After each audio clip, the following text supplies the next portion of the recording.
한마디로 이런 카페는 피해라.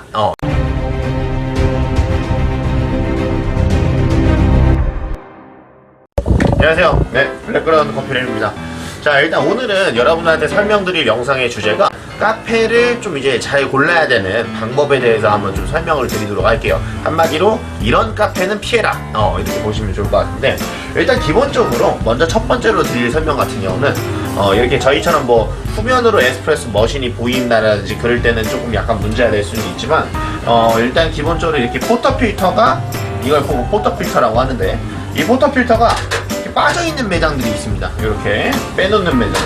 자, 빼놓으면 될까요, 안 될까요, 여러분? 한번 바리스타 챔피언십에서는 일단 포터필터를 빼서도 1등을 한 적도 있어요. 세계적으로 봤었을 때. 근데 이제 그랬었던 이유가 에스프레소 머신의 이제 룰에서 에스프레소 머신의 추출수 온도를 건드릴 수 없게끔 그렇게 설정이 되어 있는 룰이었었어요. 그래서 이제 이 포터필터를 찬물에 담가서 이 포터필터에서 식어 있다 보니까 떨어지는 물들이 이 차가운 포터필터로 들어갔었을 때 낮은 추출 온도로 추출을 하기 위해서 그런 식으로 포터필터를 식혀놓는 방법은 있습니다. 근데 하지만 보통 일반적인 우리가 카페에서는 대회에서 뭐 추출 온도를 맞춰야 되는 것도 아니고, 또한 저희 에스프레소 머신 같은 경우는 추출소 온도를 이제 설정을 할 수가 있게 됩니다. 이렇게 설정이 가능한데, 예를 들어서 여기다 94도라고 써져 있다. 지금 보시게 되면 94도라고 써져 있게 되는데, 이 94도의 물이 여기가 만약에 50도였어요. 그럼 물이 들어가서 만났을 때 당연히 이제 식겠죠. 그러면서 추출이 보통 과소 추출이 일어날 수 있습니다. 보통의 포터필터는 압력과 열 보존을 위해서 두껍고 무겁게 재질이 만들어져 있는데, 얘네들은 항상 장착을 해놓고 영업 중에는 뭘 해야 된다? 운영을 해야 된다라는 거. 근데 빠져 있으면은 여러분의 커피는 어떻게 될 수 있다? 성분이 잘 안 뽑히고, 어찌됐든 간에 좀 뭐 더 과학적으로 설명을 드릴 수는 있지만 그냥 좀 맛이 없어진다라고 보시면 돼요. 약간 밍밍해질 거고, 뭔가 신맛들도 강해질 수 있고, 혀도 뭐 드라이해질 수 있고, 그런 단점들이 생길 수 있기 때문에, 일단 뭐 오늘 같은 경우는 전문적인 것보다는 일반인 분들 대상으로 이제 좀 설명을 드리는 거다 보니까 편하게 좀 설명을 드리도록 할게요. 일단 포터필터라고 하는 부분이 빠져 있으면 된다? 안 된다라는 겁니다. 빠져 있게 되면은 물 온도가 식어서 이제 빠른 추출을 일으키는 에스프레소에서는 맞지 않는 물의 온도가 보통 설정될 수 있는 위험도가 높아지기 때문에, 그래서 포터필터는 빠져 있으면 안 된답니다. 자, 그 다음에 두 번째입니다. 두 번째 같은 경우는 이제 여러분들이 커피 메뉴를 주문했을 때예요. 커피 메뉴를 주문을 했는데 보통 커피는 분쇄를 하게 되거든요. 이렇게 원두 상태로 여기다 넣어놓지는 않습니다. 보통 분쇄를 하게 되는데, 분쇄하는 기계를 보고 그라인더라고 해요. 이 그라인더를 사용을 하는데, 자 보세요. 얘는 자동 그라인더고 하니까, 자 분쇄를 하게 되면 분쇄 즉시 커피가 어떻게 돼요? 나오게 되죠. 분쇄 즉시 커피가 나오게 되는데, 보통 이제 수동 그라인더 매장들이 좀 문제가 될 때가 있어요. 자동 그라인더도 약간의 잔량들은 남아있는 편이기는 하지만, 일단 수동 그라인더 같은 경우는 여기를 보고 이제 도징 챔버라고 하는데, 이 도징 챔버 부분에 원두를 미리 갈아놓는 매장들이 있어요. 근데 일단 커피는 특성상 분쇄를 하게 되면 표면적이 넓어지고, 표면적이 넓어지게 되면 공기와의, 즉 산소와의 접촉 면적이 넓어져서 산화가 빨리 진행되게 됩니다. 한마디로 커피는 추출 전에 즉시 분쇄된 커피를 사용해야 하지만 가장 맛이 있을 수 있는 커피를 추출할 수 있게 되는데, 만약 미리 분쇄를 해놨다는 커피가 있다. 그런 걸로 내 에스프레소, 보통 아메리카노 한 3,000 얼마 하죠. 보통 3,000원에서 4,000원 정도 하는데, 그 아메리카노가 사실 60% 이상의 향미들이 휘발된 이미 커피가 여러분들한테 제공이 된다는 거예요. 한마디로 여러분들이 보셔야 될 키포인트는, 내가 주문을 했어요. 그러면 일단 기본적으로 뭐가 들려야 돼요? 그라인더 갈리는 소리가 들려야 돼요. 지금처럼 그라인딩이 돼서 내 커피가 신선하게 갈아지는지, 이런 소리들을 들어보시는 게 좀 중요할 것 같습니다. 만약 매장에 종사하시는 분들이라면 이제부터는 미리 갈아놓으면 좀 안 되겠구나 라는 것들을 좀 인지를 해주시면 좋을 것 같고요. 그 다음에 이런 매장들도 있어요. 에스프레소를 이제 아메리카노를 주문을 하셨는데, 저는 샷 하나만 넣어주세요. 기본 뭐 투샷 매장이었다고 가정을 해볼게요. 그러면 에스프레소가 2잔이 나왔다라고 가정을 할게요. 에스프레소가 나왔는데, 그 에스프레소를 하나를 빼달라고 했어요.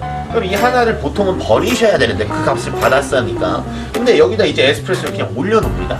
올려놓고 다음 손님이 들어왔었을 때 그 에스프레소를 쓰는 매장이 있어요. 그래서 그런 부분들까지 여러분들이 좀 체크 포인트로 알고 계시면 돼요. 당연히 이제 돈 주고 여러분들이 구매를 해서 사 먹는데 당연히 신선하고 좋은 커피를 드셔야 되는데, 일단 기본적으로 남아있는 에스프레소라든지 아니면 미리 갈아놓은 커피라든지 그런 것들을 제공받았을 때는 당연히 서비스적인 측면에서는 당연히 이제 떨어지는 서비스를 받는 수밖에 없다라는 거죠. 그렇기 때문에 이런 것들은 여러분들이 컴플레인을 거시는 게 이제 당연한 거라고 보시면 좋을 것 같고요. 많은 카페 사장님과 이런 악덕한 행동을 하셨던 이제 매니저님들한테는 이 영상이 굉장히 좋지는 않을 수 있겠죠. 왜? 우리 매장에 와서도 그런 손님들이 늘 수는 있으니까. 하지만 여러분들이 이제 고객의 입장에서 생각을 해보신다면은 나도 카페를 근무하지만 다른 카페 가서 음료를 구매해서 먹을 수도 있고 당연히 좋은 커피를 대접받는 게 좋은 거기 때문에 일단 이런 키포인트를 알아두시면 좋을 것 같아요. 그래서 일단 두 번째까지 살펴봤고요. 세 번째 뭐 하기로 했었죠 우리? 자, 좋습니다. 세 번째는 이제 레벨링이란 건데요.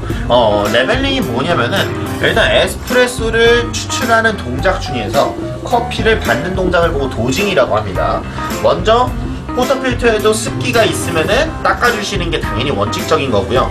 닦지 않게 되면은 미리 물이 있으니까 커피 가루가 들어갔었을 때 물들이 바깥으로, 물들은 물을 서로 땡기는 장력이란 것들이 존재를 하기 때문에 물들을 더 외곽으로 흡수하는 성향이 강해질 수 있어요. 그러면서 채널링이 좀 일어나거나 과다 추출이 일어날 수 있습니다. 그렇기 때문에 포터필터를 일단 기본적으로 닦아줘야 되고, 그 다음에 그라인더에서 원두를 받는 동작을 도징이라고 해요. 이게 도징입니다. 도징된 원두들은 이렇게 산처럼 소복이 쌓여있게 돼요. 근데 이제 과거에는 레벨링 디스트리뷰션이 없다 보니까 이제 손으로 레벨링이란 것들을 해줬어요. 근데 손님 입장에서 봤었을 땐 당연히 이제 비위생적일 수 있다라고 보일 수 있겠죠. 그래서 요즘에는 이런 레벨링 디스트리뷰션 툴이 있어요. 그래서 올려놓고 뭘 하면 돼요? 돌려주시기만 하면은 자연스럽게 레벨링이 될 수 있게 됩니다. 이렇게 평탄화 작업을 해줘야 됩니다. 그러고 나서 탬핑이란 동작으로 뭘 해준다? 이제 탬핑을 해주셔야 됩니다. 자, 그러면 여기서 이 레벨링이란 걸 왜 하는지가 좀 중요한데, 레벨링을 하지 않게 되면 아까 이렇게 산처럼 볼록 올라왔었죠? 그 상태로 눌리게 되는 거예요. 그러면 가운데 밀도랑 양쪽 사이드에 있는 도넛의 측면 밀도가 달라지기 때문에 또 채널링이란 것들이 발생할 수 있게 돼요. 이제 채널링에 궁금하신 분들은 저희 영상의 채널링을 또 찾아보시면 좋을 것 같고, 그렇기 때문에 여러분들이 채널링이 발생을 하게 되면 어떻게 해야 돼요? 이제 커피들이 일단 기본적으로 원하는 균일한 아까 세팅해놓은 추출은 안 된다라고 볼 수 있게 됩니다. 그래서 세 번째로 또 보셔야 될 포인트는 뭐다? 레벨링을 하는 매장인지 안 하는 매장인지 그렇게 키포인트를 보시면 좋을 것 같습니다. 좋습니다. 자, 이렇게 해서 일단 오늘 카페에서 일단 이런 카페는 피해라 세 가지 정도의 팁을 좀 한번 드렸었고요. 일단 만약에 내가 원래 뭐 매장에서 근무를 하는 사람인데 내가 매장에서 이렇게 추출을 하고 있었고, 또는 뭐 에스프레소 남은 거 썼다든지 그라인더를 바로 즉시 안 갈았다든지 포터필터를 나는 빼놓고 썼었다, 그러면은 이제 안 된다라는 걸 좀 인지를 하고 이제 새롭게 좀 매장에서 이제 좀 더 정직하게 근무를 하시면 더 좋을 것 같습니다. 네, 일단 구매자 입장에서는 당연히 이런 키포인트를 체크를 해놓으면 이 카페는 잘하는 카페구나, 좀 뭔가 고객을 위해서 서비스 정책이 좀 투철하구나, 그런 것들을 확인해보면서 그 카페에 대한 이제 친밀도가 좀 더 높아지고 또 잘 재방문의 기회가 좀 높아졌으면 합니다. 네, 이상 블랙그라운드 커피 랩이었고, 다음 영상에서는 진상 손님 편에 대해서 한번 다뤄보도록 하겠습니다. 네, 고생하셨습니다.